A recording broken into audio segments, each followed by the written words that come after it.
Hello everyone, welcome back to my YouTube channel Rashmi Ma'am Classes, and I am Rashmi Mahalik. This is the third part of share capital and debenture, and in this video I am going to tell about the calls and forfeitures. So पहला तो calls का मतलब क्या है? So call इसको हम ये भी कह सकते हैं और it can be also defined as a demand made by the company. ठीक है, कॉल जो है ना वो एक डिमांड है जो कंपनी करती है उसके शेयर होल्डर्स को. किस लिए? कि उनका जो भी अनपेड पार्ट है, अनपेड बैलेंस है, वो एक स्पेसिफाइड टाइम के अंदर अंदर शेयर होल्डर दे दे. तो इसी को कहा जाता है आज कॉल्स, जिसको अगर हम डिफाइन करें तो ऐसे करेंगे: a call may be defined as a demand made by the company on its share holders to pay a part or the whole of the unpaid balance within a specified time. And a company issuing shares to its members may call the money due on shares at interval depending upon the requirements for fund for implementing the project. Company जो भी issues की होगी shares उसके members को, तो जब भी call money पाने की ज़रूरत कंपनी को पड़े, ठीक है, तो उसी हिसाब से जब भी कंपनी को फंड्स की ज़रूरत पड़ेगी उसी हिसाब से अपने रिक्वायरमेंट्स के हिसाब से अपने प्रोजेक्ट्स के इम्प्लीमेंटेशन के हिसाब से कंपनी कॉल मनी रिक्वायर करती है और कॉल्स करती है. And the shareholders also prefer to pay the nominal value on their shares in installment. तो कॉल क्यों किया जाता है? पहला तो हम जैसे कि अकाउंटिंग में भी जाने हैं, पहला आता है शेयर एप्लीकेशन, फिर आता है शेयर अलॉटमेंट, फिर आता है first call, second call, final call. ठीक है, सो कॉल्स अगर देखा जाए तो ये एक तरह का इंस्टॉलमेंट्स है जिसमें शेयर होल्डर्स को कहा जाता है कि वो जो भी नॉमिनल वैल्यू है, जो भी वो नॉमिनल वैल्यू के तहत जो भी शेयर्स प्रेफर करते हैं, तो उस शेयर की कीमत वो इंस्टॉलमेंट में दे. ठीक है, प्रोविजंस फॉर कॉल्स. तो ये जो कॉल्स है ना, ये कॉल्स के लिए भी कंपनीज एक्ट में अलग से प्रोविज़न है. से कॉल्स कब किए जा सकते हैं? तो पहला तो ए कॉल में also be made by the liquidator in the course of winding up of the company. So call कौन कर सकता है? पहला तो कॉल कर सकता है जो लिक्विडेटर होता है. लिक्विडेटर की ज़रूरत कब पड़ती है? जब कोई कंपनी वाइंडिंग अप हो रही हो. सो इन दैट केस कॉल्स जो है वो लिक्विडेटर कर सकते हैं. ठीक है, दूसरा point, the amount payable in application on each share shall not be less than 5% of the nominal amount of the share. ठीक है, जो एप्लीकेशन मनी, जब भी कोई शेयर इशू होता है तो पहला होता है ना शेयर एप्लीकेशन. तो शेयर एप्लीकेशन में जो अमाउंट दिया जाता है वो कितना होता है, वो शेयर्स का कितना नॉमिनल अमाउंट होना चाहिए, इसके लिए भी लॉज है. तो ये लॉ ये कहता है that it should not be less than 5% of the nominal amount of the share. जितना भी शेयर का प्राइस हुआ उसका कम से कम 5% तो होना ही चाहिए. ठीक है, तो सपोज अगर किसी कंपनी का एक शेयर का प्राइस हुआ 10 रुपीज़, तो शेयर एप्लीकेशन में कितना होगा? 2 रुपीज़. कम से कम not less than 5% of nominal amount of the shares. ठीक है, सो ये है share application. The balance may be payable as and when called for in one or more calls. तो जो भी शेयर एप्लीकेशन में पैसे दे दिए, अलॉटमेंट में पैसे दे दिए, उसके बाद जो भी पैसे बच गए, जो बैलेंस बचा, तो बैलेंस किस तरीके से लिया जाता है? Through calls. और ये कॉल्स वन कॉल्स में भी हो सकता है या फिर उससे ज़्यादा भी कॉल्स हो सकते हैं. The prospectus in the article of a company generally specify the amount payable at different times as calls.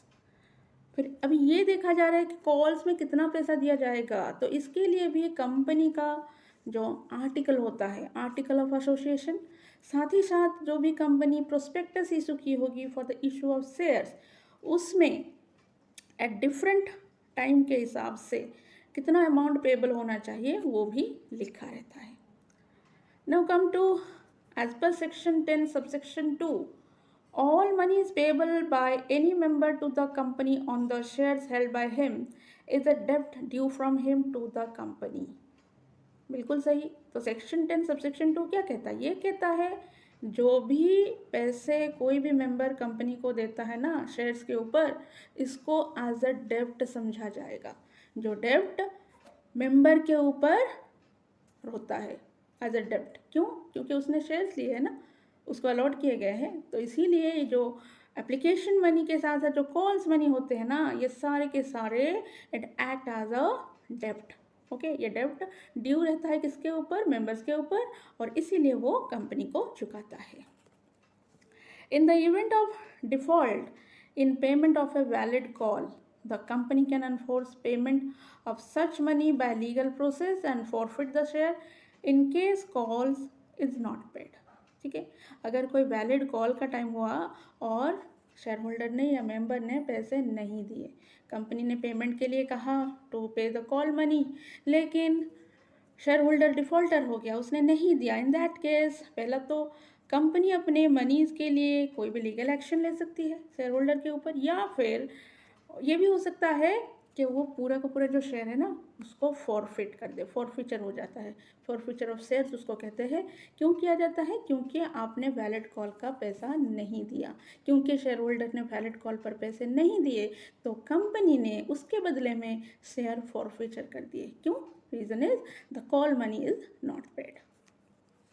The liability of members is enforceable only after a proper notice, which is called call letter or call notice, as first, second, and final, or so on, is given to him in accordance with the article. So members की liability कैसे enforce की जाती है? इसके लिए पहला तो call कब है उसका एक प्रॉपर नोटिस दिया जाता है। कौन देता है? कंपनी देती है। शेयर होल्डर्स या मेंबर्स को ना जब भी कॉल मनी की ज़रूरत पड़ती है, उसको बताने के लिए कि भाई अभी कॉल का टाइम हो गया, कॉल मनी देने का टाइम हो गया, कंपनी एक प्रॉपर नोटिस देती है जिसको कहा जाता है कॉल लेटर और कॉल नोटिस। और ये फर्स्ट कॉल के लिए हो सकता है, सेकंड कॉल के लिए हो सकता है, फाइनल कॉल के लिए हो सकता है। और ये सारे के सारे जो भी कॉल लेटर्स है वो कंपनी के आर्टिकल के हिसाब से दिए जाते हैं। Now come to requisites of a valid call. कब हम कह सकते हैं कि भाई ये एक वैलिड कॉल है, उसके लिए क्या क्या रिक्वायरमेंट्स है? पहला, board of directors to make calls on shares. बिल्कुल सही, बोर्ड ऑफ डायरेक्टर्स जो है वो कॉल्स करेंगे शेयर्स के ऊपर। ये भी कहता है as per section 179 subsection 3 clause A, the power to make calls is exercised by the board in it meeting by means of a board resolution. बिल्कुल सही। So section 179 subsection 3 clause A के तहत जो कॉल मनी पाने के लिए उसके लिए जो कॉल किया जाता है ना, ये पूरा का पूरा बोर्ड डिसाइड करता है। कैसे करता है? By passing board resolution. Board resolution pass होता है, फिर कॉल मनी के लिए कॉल लेटर या कॉल नोटिस जाता है। So the director making it are duly appointed and qualified. जो डायरेक्टर्स इसके लिए होते हैं ना for making a call money और मेकिंग कॉल्स, वो ड्यूली अपॉइंटेड होने चाहिए। मतलब जो डायरेक्टर ड्यूली अपॉइंटेड नहीं है उसके पास ये पावर नहीं है कि वो पावर टू मेक कॉल करे। ठीक है, ये उनके पावर से बाहर हो जाता है। तो इसीलिए डायरेक्टर को भी ड्यूली अपॉइंटेड होना चाहिए और साथ ही साथ ड्यूली क्वालिफाइड भी होना चाहिए। और जो भी मीटिंग होगी ना for board to pass the board resolution, जो भी बोर्ड मीटिंग होगी वो भी ड्यूली कन्वेंड होनी चाहिए एज पर द मीटिंग के लिए जो भी कोरम है, इसके लिए जो भी प्रोविज़न है कंपनीज एक्ट में वो सब माने जाने चाहिए। तीसरा, proper quorum was present. Yes, कितने डायरेक्टर कम से कम चाहिए उसको कहते हैं कोरम। मतलब कोरम का मतलब ये होता है कि कितने पर्सन्स, कितने डायरेक्टर्स उस मीटिंग में प्रेजेंट होने चाहिए, उसको कहते हैं कोरम। तो प्रॉपर कोरम मौजूद होने चाहिए and that the resolution making the call was duly pass. जो भी रिजोल्यूशन पास होगा ना वो भी ड्यूली पास होना चाहिए। और साथ ही साथ कॉल मनी कितना रहेगा, कॉल अमाउंट कितना रहेगा वो स्पेसिफाई होना चाहिए। किस टाइम पे किस प्लेस पे पेमेंट होगा वो भी अच्छे से लिखा होना चाहिए। तो ये हो गया पहला, board of director to make calls on share, और ये हो गए उसके provisions. Now the call shall be in accordance with the article, जो अब तक पढ़ते आ रहे हैं हम सब। कॉल हमेशा कंपनी के आर्टिकल में जिस तरीके से लिखा होगा उसी हिसाब से होना चाहिए। कोई भी कॉल अगर आर्टिकल से कॉन्ट्रावेन करती है या फिर उसके अलग कुछ होता है, इन दैट केस उस कॉल को इनवैलिड कर दिया जाएगा। और अगर कोई कॉल इनवैलिड हो गया तो शेयर होल्डर को हम बाउंड नहीं कर सकते कि भैया आप पैसा दो, ऐसा नहीं हो सकता। A proper notice must be given to shareholders specifying therein the amount called up, the manner of call money paid, the time and place at which the call is to be paid। जो notice है ना, call letter जैसे हम बोले या फिर call का notice जो हम बोले, तो वो भी प्रॉपरली मेंशन होना चाहिए, जिसमें शेयर होल्डर को स्पेसिफिकली ये सारी बातों का ध्यान होना चाहिए या फिर उसको बता देना चाहिए। पहला तो है कितना मनी देना है, कितना अमाउंट कॉल्ड अप हुआ है उसको देना है, किस मैनर में देना है, किस टाइम पे देना है, किस प्लेस पे देना है, ये सब लिखा होना चाहिए उस नोटिस में। ठीक है। Number 2, calls to be made bona fide in the interest of the company. ठीक है, ये क्या कहता है? The power to make call is in the nature of trust and must be exercised only for the benefit of the company and not for the private ends of the director। मतलब ये जो call money के लिए जो meeting convey होती है और साथ ही साथ जो कॉल मनी रिसीव होती है या फिर जो कॉल्स का प्रोविज़न है, ये हमेशा ट्रस्ट के ऊपर निर्भर करता है और ये हमेशा कंपनी के फ़ायदे में होने चाहिए। मतलब जिसमें कंपनी का फ़ायदा हो तभी कॉल किया जा सकता है। किसी डायरेक्टर का फ़ायदा हो इसीलिए उसने कॉल मनी के लिए प्रोविज़न बनाया, ऐसा नहीं हो सकता। And if the call is made for the personal benefit of directors the call will be invalid. Definitely अगर कोई कॉल ऐसा होता है जो डायरेक्टर के पर्सनल बेनिफिट के लिए किया गया हो, इन दैट केस उस कॉल को इनवैलिड कर दिया जाएगा। ऐसा भी एक केस है in Alexander versus automatic telephone company. The director of the company paid nothing on their shares but did not disclose this fact to the shareholders and called on them to pay certain amount partly as allotment money and partly as call money. The director were held guilty of breach of trust and the call was held invalid। ठीक है, तो ये जो case है ना Alexander versus automatic telephone company का case, इसमें जो डायरेक्टर थे ना उन्होंने कोई भी शेयर के ऊपर कुछ भी पैसे नहीं दिए और ये बात उन्होंने बताया तक नहीं, उन्होंने बताया नहीं शेयर होल्डर्स को, लेकिन शेयर होल्डर्स के लिए कॉल कर दिया। ठीक है, और कॉल करके उसमें सर्टन अमाउंट्स भी लिख दिए और लिख दिया एज पार्टली अलॉटमेंट मनी और पार्टली एज कॉल मनी। तो हुआ क्या, उसके बाद पता चला तो director guilty of breach of trust हुए और जो भी कॉल वो किए थे वो इनवैलिड हो गया। ठीक है। Now come to section 49, calls on share of same class to be made on uniform basis. ठीक है, so calls shall be made on a uniform basis on all share falling under the same class. जैसे हम पढ़े थे बहुत सारे shares का class होता है, इक्विटी शेयर्स होता है, प्रेफरेंस शेयर्स होते हैं, तो इसी हिसाब से वो जो शेयर्स है वो जिस तरीके के जिस क्लास जिस कैटेगरी को बिलोंग करते हैं उनके हिसाब से जो भी कॉल होगा ना वो यूनिफॉर्म बेसिस में होना चाहिए। Hence a call can not be made only on some of the members unless they constitute a separate class. इसीलिए हर मेंबर के लिए आप अलग अलग से कोई कॉल करो ऐसा नहीं हो सकता। हाँ, अगर कोई सेपरेट क्लास का हुआ, सेपरेट क्लास के कैटेगरी के हुए, इन दैट केस आप अलग कॉल्स कर सकते हो, नहीं तो हर मेंबर के ऊपर यूनिफॉर्म कॉल लागू होगा। एक्सप्लेनेशन भी है, for the purpose of this section share of the same nominal value on which different amounts have been paid of shall not fall under the same class. तो same class का और भी एक ये मतलब बोल रहा है कि जो भी शेयर्स है जिसमें अगर डिफरेंट अमाउंट हो, तो नॉमिनल वैल्यू हो लेकिन उसमें डिफरेंट अमाउंट पेड ऑफ हुए हो, उनको हम सेम क्लास के अंडर नहीं डालेंगे। ठीक है, so they do not fall under the same class. Number 4, notice of calls must specify the amount and time of payment. जो कॉल मनी के लिए कॉल अमाउंट पे करने के लिए जो नोटिस दिया जाएगा ना उसमें एग्जैक्ट अमाउंट कितना देना पड़ेगा शेयर होल्डर्स को और किस टाइम पे देना पड़ेगा ये अच्छे से मेंशन होना चाहिए, स्पेसिफाई होना चाहिए। And A call notice of members shell be in accordance with the provision of section 20। जो भी कॉल नोटिस दिया जाएगा मेंबर्स को वो अकॉर्डिंग टू सेक्शन 20 होना चाहिए। Now come to number 5 point, time limitation for receiving the call money. कितने दिन के अंदर अंदर कॉल मनी दिया जाएगा? ठीक है, so the company shall ensure that the outstanding subscription money is called within 12 months from the date of allotment of the issue। समझ में आ गया? ये क्या कह रहा है, ये कह रहा है कंपनी को ये एकदम श्योर कर देना चाहिए जितना भी सब्सक्रिप्शन मनी बचा है वो 12 महीने के अंदर अंदर, जब से इशू का अलॉटमेंट हुआ उस दिन से लेकर के 12 महीने के अंदर अंदर सारे पैसे मिल जाने चाहिए. तो the company shall ensure that the outstanding subscription money is called within 12 months from the date of allotment of the issue. ठीक है. हाउएवर रेगुलेशन 16 ऑफ ICDR, ठीक है, ICDR रेगुलेशन जो है ये कहता है कि the issue size exceed 500 crore rupees, it's not be necessary to call the outstanding subscription money within 12 months. ठीक है.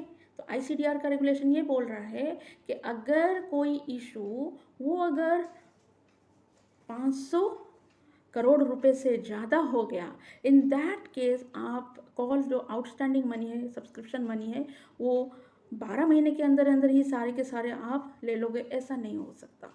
ठीक है. इसके ऊपर एक्सटेंशन है. And the issuer shall make arrangement for the use of proceed of the issue to be monitored by bankers of the issuer. तो इस case में भी कहा जा रहा है जो इशूअर है ना वो देखेगा भाई इशू के जो प्रोसीड्स है वो किस तरीके से हो रहे हैं, और इसके लिए वो मॉनिटर करने के लिए जो बैंकर्स होंगे इशूअर के वो उसको मॉनिटर करेगा. An article provide for the manner in which call should be made. Yes, company का आर्टिकल कहता है किस मैनर में कॉल किया जाएगा, ये सब कहता है. Regulation 13 to regulation 18 of table life of schedule and provides the following. जैसे हम पढ़े हैं अलग अलग टेबल्स है, अलग अलग टेबल्स मतलब एक फॉर्मेट होता है.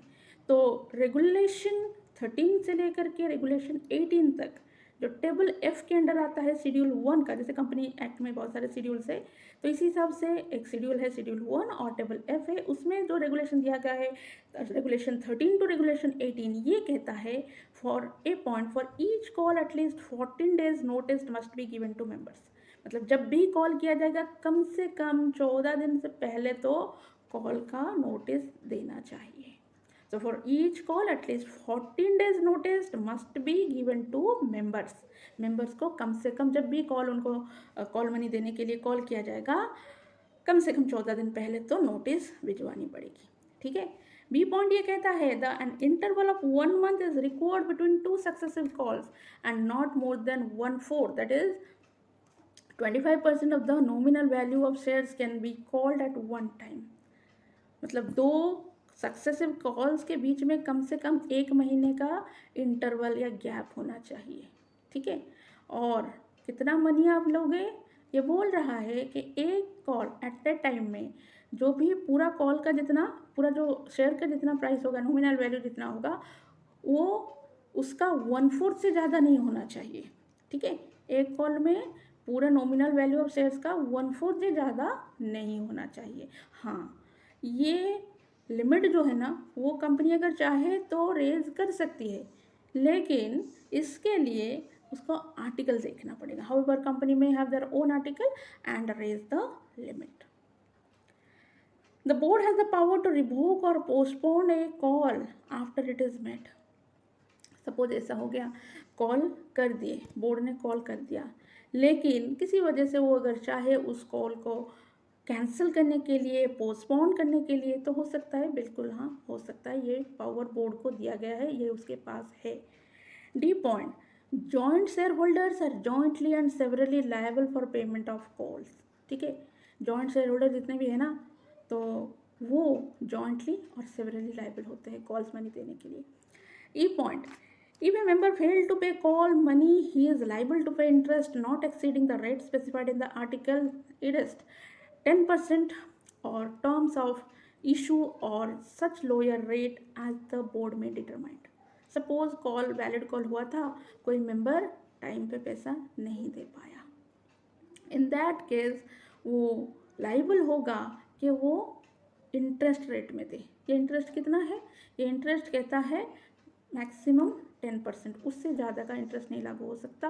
ठीक है. हाँ, अगर कंपनी के आर्टिकल में उसे कम या ज़्यादा का कुछ लिखा हो तो वो हो सकता है, ये बोर्ड डिसाइड कर सकती है. The director are free to waive the interest wholly or in part. साथ ही साथ ये पावर भी डायरेक्टर को मिला है। वो अगर चाहे, कोई मेंबर जो फेल हो गया था, उसने टाइम पे कॉल मनी नहीं दिए, वो दे नहीं पाया, जिसके वजह से उसके ऊपर इंटरेस्ट लागू था, तो डायरेक्टर के पास ये भी पावर है, वो अगर चाहें तो इंटरेस्ट को वेव कर सकते हैं, माफ़ कर सकते हैं, ठीक है, या फिर छोड़ सकते हैं, भाई नहीं इंटरेस्ट की ज़रूरत नहीं है, आप सिर्फ कॉल मनी दे दो।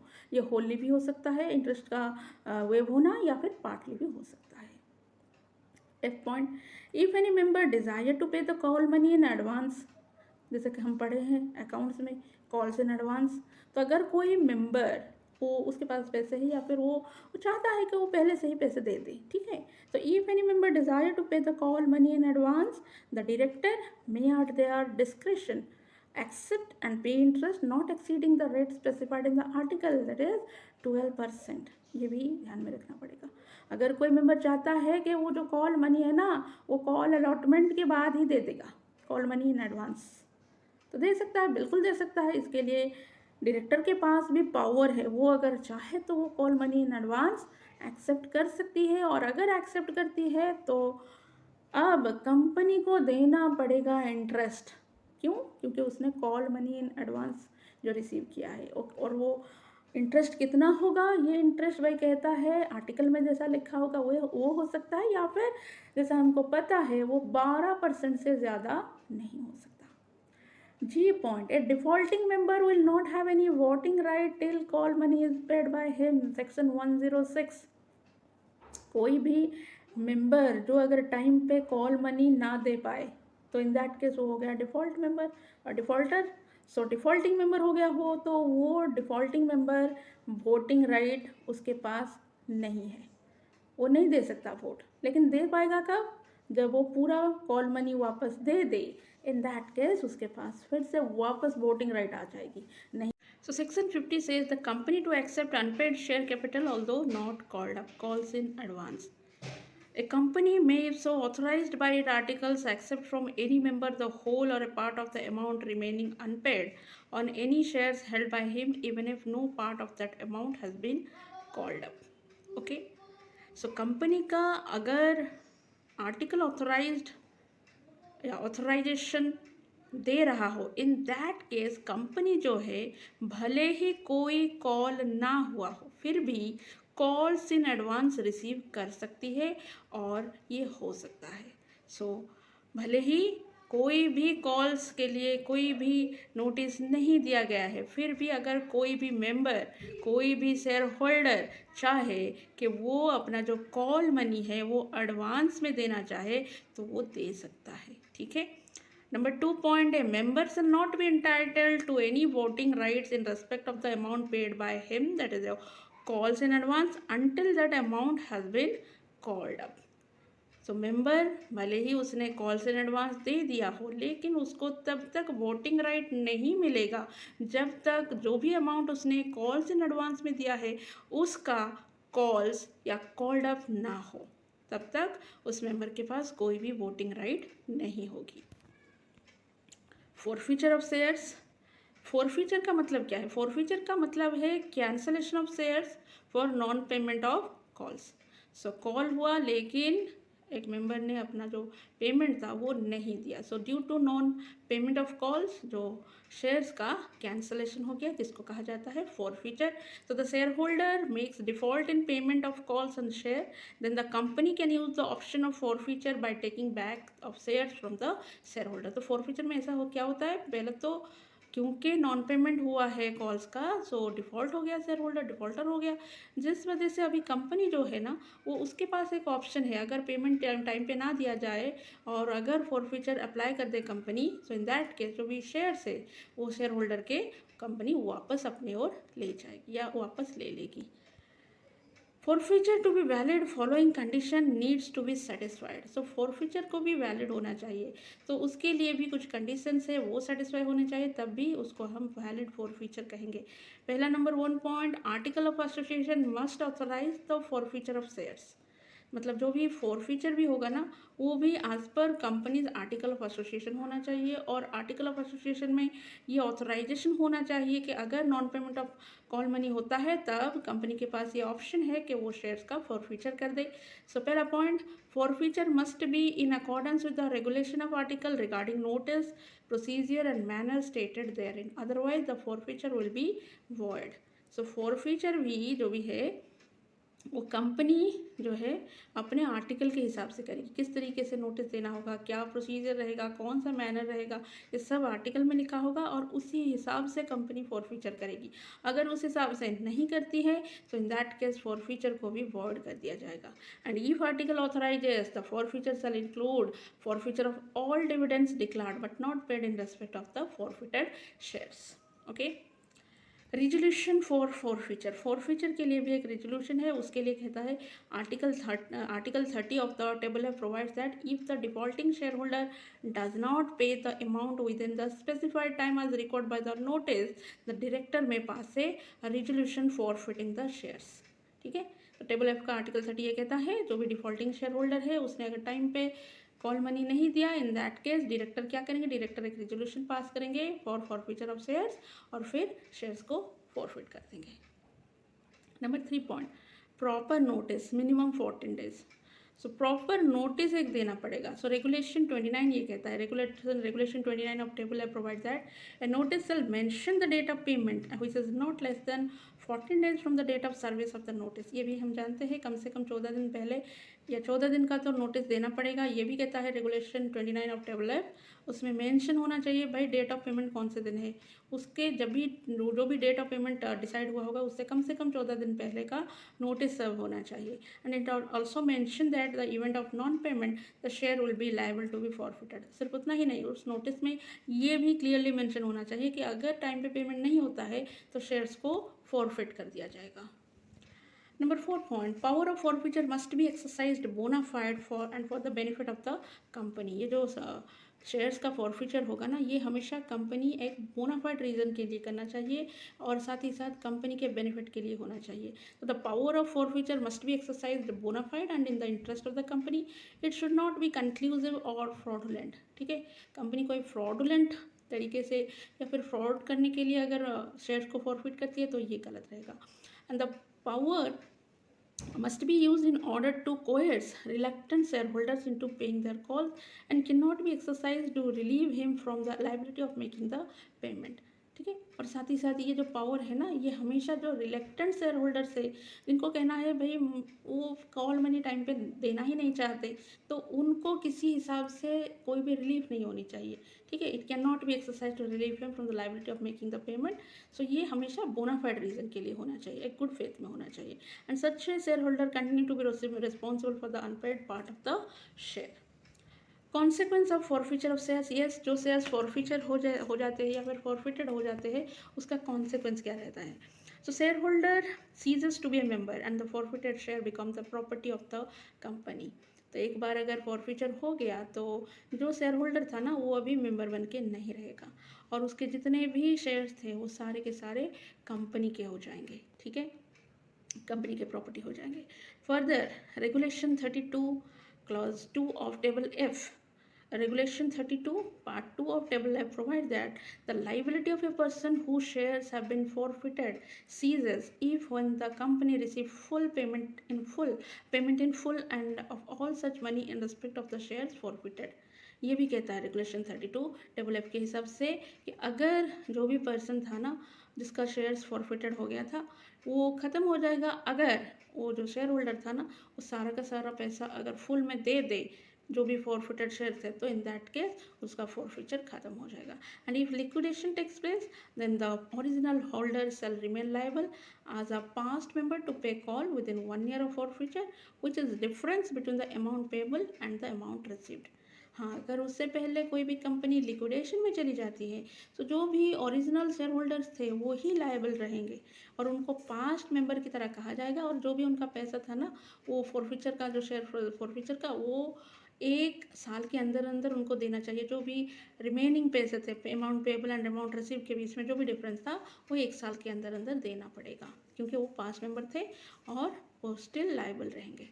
However, with the request of defaulting shareholder, the board may cancel such forfeiture and claim the due amount with interest.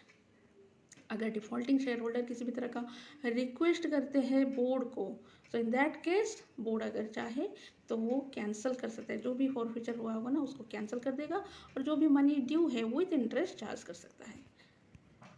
Reissue of forfeited shares, yes forfeited shares को रीइशू भी किया जा सकता है. इसके लिए कंपनी में by board resolution either reissue the forfeited share to another person or cancel it. ठीक है, इसके लिए कंपनी बोर्ड रेजोल्यूशन पास करेगी, उसके बाद रीइशू कर सकती है या फिर किसी और पर्सन को, या फिर उसको कैंसिल भी कर सकती है.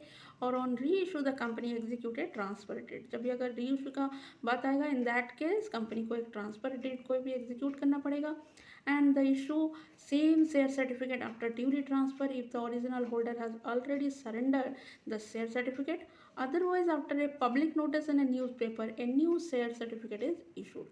ठीक है, तो जब भी री इशू की बात होती है ना, कंपनी को एक ट्रांसफर डेट बनाना पड़ता है और साथ ही साथ जो जितना भी सेम शेयर सर्टिफिकेट था इशू था उसको ड्यूली ट्रांसफ़र किया जाता है from the original share holder to the new share holder. और इन केसेस में ओरिजिनल शेयर होल्डर जो है उसको सरेंडर करना पड़ता है, नहीं तो कंपनी को एक पब्लिक नोटिस देना पड़ता है किसी भी न्यूज़पेपर में और कहा जाता है in that case new certificate, एक नया सर्टिफिकेट इशू होता है. ठीक है, and where shares are reissued at a price more than the face value, जितना भी उसका फेस वैल्यू था उससे अगर ज़्यादा पैसा में कोई भी शेयर रीइशू होता है, इन दैट केस क्या होता है, so the excess of the proceed of sale is not payable to the former owner and it shall constitute a premium and must therefore be transfer to the securities premium account. ठीक है, जितना भी share का face value था उससे ज़्यादा में अगर वो रीइशू होता है तो उससे जो पैसे आते हैं ना वो फॉर्मर शेयर होल्डर को नहीं मिलता, फॉर्मर ओनर को नहीं मिलता, वो बजाय वो जितना भी ज़्यादा पैसा आता है वो सिक्योरिटीज प्रीमियम अकाउंट में क्रेडिट हो जाता है. Now, however, in the case of Chandra Sanyal versus Calcutta Stock Exchange Limited, Supreme Court held that when the article are silent with regard to such surplus, the right of a company open the forfeiture and sale of forfeited share is to use the proceed for discharging the liability for which the forfeiture was effected. And if there is any balance, it belongs to the defaulter and cannot be appropriated by the company. तो ये case है, ये जो case है ना Chandra Sanyal versus Calcutta stock exchange associate limited, इसमें supreme court ने ये देखा कि अगर इन फॉरफीचर शेयर्स के बारे में अगर वो री इशू होते हैं at a value more than face value, तो इसमें अगर उस कंपनी का आर्टिकल जो है ना वो साइलेंट है, मतलब आर्टिकल में इस बारे में कुछ नहीं कहा गया है, सरप्लस का क्या करे कुछ नहीं कहा गया है, इन दैट केस क्या किया जाएगा, इन दैट केस कंपनी के पास वो राइट है, वो क्या करेगा ना, उस जो ज़्यादा पैसे सरप्लस जो आएंगे ना वो उसको अपना जो भी लाइबिलिटी है उसको डिस्चार्ज में यूज़ कर सकती है. फिर भी अगर कुछ पैसे बचते हैं, इन दैट केस जो भी बैलेंस रहेगा ना वो जो डिफ़ॉल्टर शेयर होल्डर था ना उसको दिया जाएगा, लेकिन कंपनी उसको अपने तरीके से अप्रोप्रिएट नहीं कर पाएगी. ठीक है, now come to surrender of shares. कब शेयर्स का सरेंडर होता है, so the surrender of shares means return of shares by the share holder to the company for cancellation. इस केस में शेयर होल्डर ने खुद कंपनी को अपने शेयर्स वापस कर दिए क्योंकि उसने कहा कि मेरे शेयर्स कैंसिल कर दो, तो इसको कहा जाता है surrender of shares.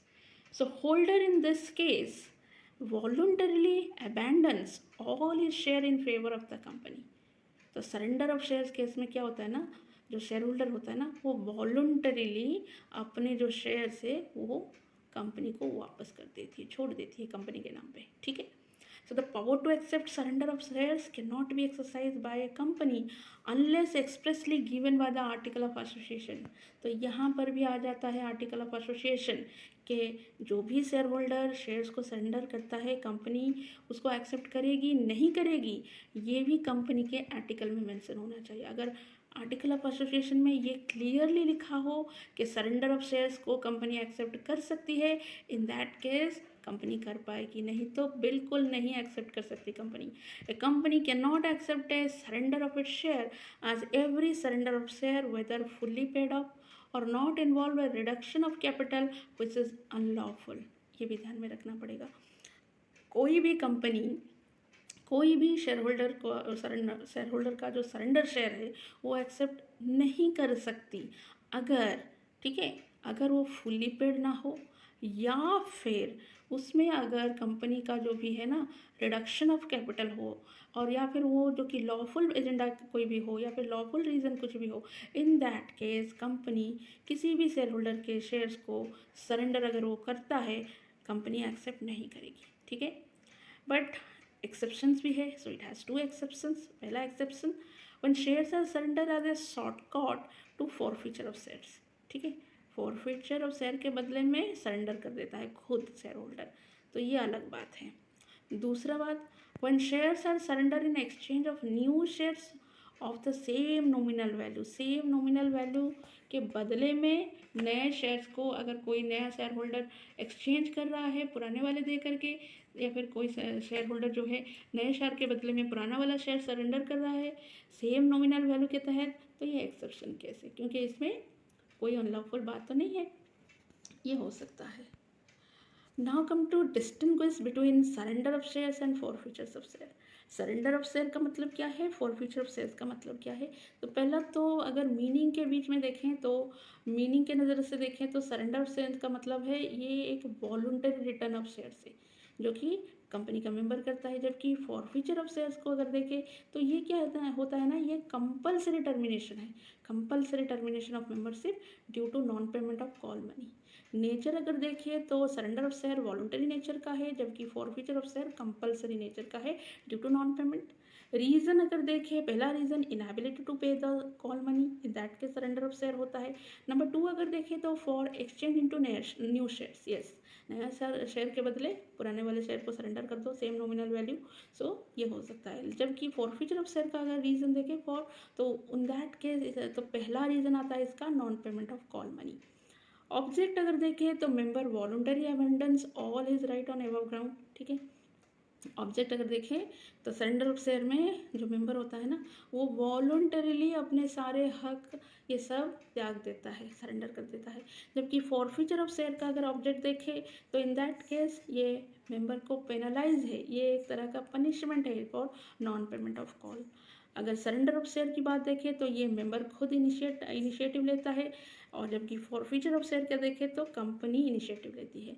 Unlawful case अगर देखें तो surrender which involve reduction of capital is unlawful, whereas in forfeiture of share non compliance of provision of article is unlawful. Time अगर देखा जाए कितना टाइम लगता है, तो पहला तो सरेंडर ऑफ शेयर के लिए लिमिटेड टाइम होता है, जबकि फॉरफीचर ऑफ शेयर्स के लिए लॉन्गर टाइम होता है। So longer time as more procedures are there.